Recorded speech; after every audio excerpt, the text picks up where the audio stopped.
नमस्कार दोस्तों, ocean network में आपका स्वागत है। मैं हूं ओमकार चौधरी। महाराष्ट्र में कुछ-कुछ घटनाएं ऐसी घट रही हैं, जिनसे पता चलता है कि जो एमबीए के 3 घटक दल हैं, उनमें सब कुछ ठीक-ठाक नहीं चल रहा है। हरियाणा में एक तो हार हुई कांग्रेस की और बड़ी करारी हार हुई। उसके बाद संजय राउत के कुछ बयान आए और सामना में भी उन्होंने लिख मारा कि जीती हुई बाजी कैसे हारी जाती है, ये कोई कांग्रेस से सीखे। उसके बाद प्रियंका चतुर्वेदी का on camera Bharatiya Janata party को बधाई दे डाली।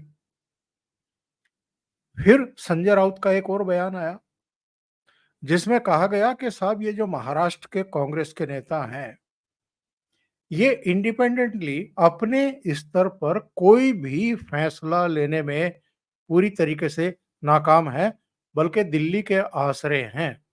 इनको हर बात के लिए दिल्ली में अपने नेताओं से बातचीत करनी पड़ती है या दिल्ली का चक्कर लगाना पड़ता है। नाना पटोले ने वैसे उनको जवाब दिया कि हम तो अपनी टॉप लीडरशिप से ज़रूर बात करते हैं और बात करनी भी चाहिए। हमें नहीं पता कि आप अपने नेता से बात करते भी हैं या नहीं करते हैं। जो सिर-फुटअव्वल चल रही है सीटों को लेकर के, मुख्यमंत्री के चेहरे को लेकर के, वो तो चल ही रही है। सबसे बड़ा संकट ये खड़ा हुआ है कि शरद पवार खेमे की तरफ से एक चर्चा छिड़वाई गई और चर्चा भी ऐसी जिससे तमाम तरह के संदेहों के बादल घिर आए और मामला यहां तक सीमित रहता तो और बात है। खुद उद्धव ठाकरे को भी असहज कर दिया इस चर्चा ने, इस अफवाह ने। और गृह मंत्री अमित शाह, वो तो इस पर सफाई क्यों देंगे या भारतीय जनता पार्टी अपनी तरफ से सफाई क्यों देगी। लेकिन एक पुरानी घटना जरूर इससे तरोताजा हो गई और घटना 2019 की। नतीजे आ चुके थे। भारतीय जनता पार्टी और शिवसेना को पूर्ण बहुमत मिल गया था। लोकसभा का चुनाव, विधानसभा का चुनाव दोनों मिलकर के लड़े थे। देवेंद्र फडणवीस को मुख्यमंत्री पद की शपथ लेनी थी, लेकिन यही उद्धव ठाकरे और संजय राउत अड़ गए। और के क्या कहकर के अड़ गए कि साहब बाला साहब ठाकरे के रूम में बैठ कर के अमित शाह ने ये कहा था कि जी 2.5 साल मुख्यमंत्री बनेंगे भारतीय जनता पार्टी और शिवसेना के। अमित शाह ने इसका खंडन किया कि ऐसी कोई बात हुई ही नहीं थी, ऐसी कोई बात ही नहीं थी।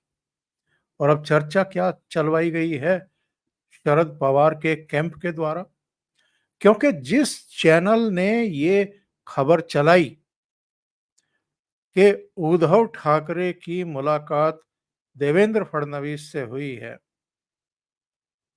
और संजय राउत की मुलाकात अमित शाह से हुई है, उस चैनल का स्वामित्व शरद पवार के करीबी के पास है। अब ये चर्चा क्यों चलवाई गई, मकसद क्या था? और कोई तथ्य तो था नहीं, क्योंकि देवेंद्र फडणवीस भारतीय जनता पार्टी के महाराष्ट्र के सर्वमान्य नेता हैं। अभी भी उप मुख्यमंत्री भी हैं, गृह मंत्री भी हैं। उनसे कोई भी मिलता है या वो किसी से मिलते हैं, तो ऐसा तो है नहीं कि वो चीज दबी छिपी रह जाएगी। वो तो सामने आनी ही आनी है, ऑन रिकॉर्ड भी आनी ही आनी है। लेकिन ये खबर चलवाई गई। पहले ये मराठी मीडिया में दौड़ी, उसके बाद नेशनल मीडिया के भी कुछ हिस्से ने इसको इस तरीके से चलाया कि जैसे ये सच्ची हो कि साहब कुछ पक रहा है उद्धव ठाकरे कैंप के बीच में और जो आपका देवेंद्र फडणवीस यानी भारतीय जनता पार्टी, एकनाथ शिंदे और अजित पवार के कैंप के बीच में कुछ पक रहा है। अब ये क्यों पकाया गया? जहां तक शरद पवार के पॉइंट ऑफ व्यू की बात है, तो उसका तो सीधा-सीधा समझ में आ रहा है कि साहब जिस तरह की शेखी बघार रहे थे, डींगे हाँक रहे थे, दावेदारी कर रहे थे उद्धव ठाकरे सीटों को लेकर के कि हम तो 120 सीटों पर लड़ेंगे। पहले तो ये इन्होंने प्रेशर बिल्डअप किया कि साहब चेहरा हमें घोषित करिए। संजय राउत ने कितनी बार ये बात कही कि साहब पहले चेहरा तय हो जाए, उसके बाद सीटें तय हों। चेहरा तय नहीं हुआ। शरद पवार ने भी कह दिया, कांग्रेस ने भी कह दिया कि साहब जिसकी ज्यादा सीटें आएंगी उसका मुख्यमंत्री होगा। लेकिन उद्धव ठाकरे चाहते थे कि जिस तरह 2019 में केवल 56 सीटों के साथ उनको मुख्यमंत्री का पद प्लेट में रख करके दे दिया था इन दोनों दलों ने, उसी तरह अब भी ये उनको मुख्यमंत्री बनाने का आश्वासन दें और इसकी घोषणा करें। और आपको याद होगा उद्धव ठाकरे तो दिल्ली में आकर के बैठ गए थे 3-4 दिन के लिए और सोनिया गांधी को भी इन्होंने मैसेज भिजवाया था, मिलने की इच्छा जाहिर की थी। तो क्यों दिल्ली में डेरा डाला था? इसलिए कि राज्य के स्तर पर यानी शरद पवार के स्तर पर, नाना पटोले के स्तर पर और जो इनके महाराष्ट्र के प्रभारी हैं, उनके स्तर पर भी चीजें सिरे चढ़ती हुई दिखाई नहीं दे रही थी। कोई जुम्बिश ही नहीं ले रहा था। तो इनको लगा कि मैं सीधे जाकर के सोनिया गांधी से ही मुलाकात कर लेता हूं, वहीं से तय करवा देता हूं कि साहब मुख्यमंत्री का चेहरा उद्धव ठाकरे होंगे। लेकिन सोनिया गांधी ने तो मिलने का समय ही नहीं दिया, राहुल गांधी ने मिलने का समय ही नहीं दिया। तो उद्धव ठाकरे और संजय राउत को वापस मुंबई लौटना पड़ा। तो कोई भी इनको मुख्यमंत्री के चेहरे के तौर पर घोषित करने को तैयार नहीं है, इनको मानने को तैयार नहीं है कि मुख्यमंत्री। अभी नॉमिनेशन दाखिल करने की प्रक्रिया शुरू होने वाली है और भारतीय जनता पार्टी अपनी 99 प्रत्याशियों की सूची जारी कर चुका है। भारतीय जनता पार्टी 150 सीटों पर लड़ेगी, ये तय हो चुका है। एकनाथ शिंदे शिवसेना 80 से 90 सीटों पर लड़ेगी, तय हो चुका है। अजित पवार उनकी पार्टी 50 से 55 सीटों पर लड़ेगी, ये भी तय हो गया है।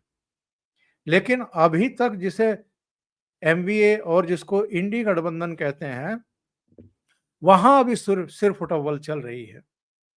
वहां अभी कुछ भी तय नहीं हो पा रहा है। हालात क्या हैं और इन हालातों में जो उद्धव ठाकरे कैंप की तरफ से धमकियां दी जा रही है, अल्टीमेटम दिए जा रहे हैं, 24 घंटे में ये तय कर लें, 48 घंटे में ये तय कर लें, उस पर कांग्रेस और शरद पवार जुम्बिश ही नहीं ले रहे, कान ही नहीं दे रहे, अनसुना कर रहे हैं। उद्धव ठाकरे बहुत बुरी तरीके से फंस चुके हैं, उनके पास कोई विकल्प भी नहीं है। तो शरद पवार खेमे ने जो ये लाइन चलवाई है, जो कि साहब उद्धव ठाकरे देवेंद्र फडणवीस से मिल लिए और संजय राउत जो है वो गृह मंत्री से मिल लिए, जाकर के अमित शाह से मिल लिए, ये वैसे ही चंडू खाने की लग रही है। यानी अमित शाह उद्धव ठाकरे या उद्धव ठाकरे के संजय राउत से मिलने का समय देंगे ही क्यों? जरूरत ही क्या है उनको? और वो भी दूध का जला भी छाछ भी फूंक फूंक करके पीता है। 2019 में वो मातोश्री क्या चले गए थे, एक ऐसी अफवाह उड़ा दी इन्होंने, एक गठबंधन तोड़ने के लिए एक ऐसा बेस बना दिया जिसका कोई सिर पैर नहीं था। दूसरी घटना, अपने योगेंद्र यादव भारत जोड़ने के लिए महाराष्ट्र के अकोला गए थे। अब पता नहीं कैसा भारत जोड़ने गए थे कि लोग इन्हें ही तोड़ने पर आमादा हो गए। जहां ये भाषण देने के लिए पहुंचे थे, वहां अचानक एक भीड़ घुस आई और उसने आकर के इनके माइक वाइक भी तोड़ दिए, कुर्सियां उछालनी शुरू कर दी, धक्का मुक्की करनी शुरू कर दी। जितने मंच पर कुर्सी उर्सी रखी थी वो सब उठा करके फेंक दी। जो वहां पुलिस तैनात थी उसने इनको, योगेंद्र यादव को कहा कि भैया निकल लो यहां से, माहौल ठीक नहीं लग रहा हमें। और उसके बाद जो है ये लोग तो कह रहे हैं, सोशल मीडिया पर भी चल रहा है कि कुटाई हुई है, मारपीट हुई है, किसी ने थप्पड़ लगाए हैं। लेकिन ऐसी बात कम से कम योगेंद्र यादव ने तो कही नहीं है। उन्होंने धक्का मुक्की की बात, दुर्व्यवहार की बात, इस तरह की बातें तो कही हैं। उनका कार्यक्रम खराब कर दिया, वो भारत को जोड़ नहीं पाए वहां पर, उसकी तो शिकायत है उनको। और शिकायत भी किससे है? उनका कहना है कि ये वंचित अघाड़ी के लोग थे। वंचित अघाड़ी मतलब प्रकाश अंबेडकर, जो डॉक्टर अंबेडकर के पोते हैं, ये उनके लोग थे।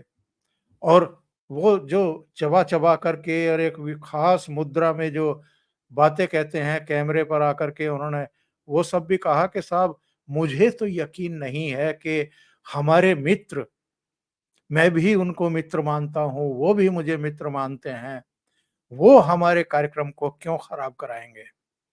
और लगे हाथ उन्होंने कह दिया कि साहब ये संविधान की भी हत्या है, ये लोकतंत्र की भी हत्या। ये संविधान की हत्या और लोकतंत्र की हत्या तो तुरंत हो जाती है। कोई भी घटना हो जाए तो सबसे पहले इनको संविधान की हत्या दिखाई देती है, फिर लोकतंत्र की हत्या भी दिखाई देती है कि साहब डॉक्टर अंबेडकर के रिश्तेदार जो है वो संविधान को अपमानित करेंगे, लोकतंत्र को अपमानित करेंगे, इसका तो मुझे यकीन नहीं था। बहरहाल इससे भी बड़ी घटना पता है क्या हुआ है? ये गए थे वहां भारत जोड़ने के नाम पर, और जो भारत जोड़ने का जो कॉपीराइट है, जो कहना चाहिए कि अपने नाम जो पेटेंट करा रखा है वो तो राहुल गांधी ने करा रखा है। तो माइनस राहुल गांधी कोई और जाकर के भारत जोड़ने की कोशिश करे और उसके साथ कोई हादसा पेश आ जाए, जैसे ये योगेंद्र यादव के साथ आ ही गया, तो राहुल गांधी इसको पसंद थोड़ा करेंगे कि भाई आप मेरी गैर मौजूदगी में भारत कैसे जोड़ सकते हैं। तो ना तो महाराष्ट्र कांग्रेस ने इस पर कोई प्रतिक्रिया व्यक्त की, ना कांग्रेस के नेतृत्व ने कोई प्रतिक्रिया दी। और आश्चर्य का विषय है कि विपक्षी दलों में भी बड़े नेताओं में से किसी के मुंह से एक बोल नहीं फूटा कि साहब योगेंद्र यादव के साथ क्या हरकत हो गई है। तो हरियाणा में हार के बाद इंडी अलायंस घटक दल में जो कुछ इस समय घट रहा है, और चूंकि महाराष्ट्र और झारखंड में अब चुनाव की प्रक्रिया शुरू हो चुकी है, घोषणा हो चुकी है, तो ऐसे में इन राज्यों में जो कुछ हो रहा है उसको आप शुभ तो बिल्कुल नहीं कह सकते, ये अशुभ ही संकेत मिल रहे हैं। अभी के लिए इतना ही। बहुत बहुत धन्यवाद। अगर आपको ये चैनल और इसके कंटेंट पसंद आ रहे हैं तो लाइक करें, कमेंट करें, वीडियो को शेयर भी करें। अभी तक अगर आपने ये चैनल सब्सक्राइब नहीं किया है तो सब्सक्राइब कर लें, साथ में लगे बेल आइकॉन को दबा दें ताकि आगे आने वाले वीडियो और उनके नोटिफिकेशन आप तक पहुंचते रहें। बहुत बहुत धन्यवाद। नमस्कार।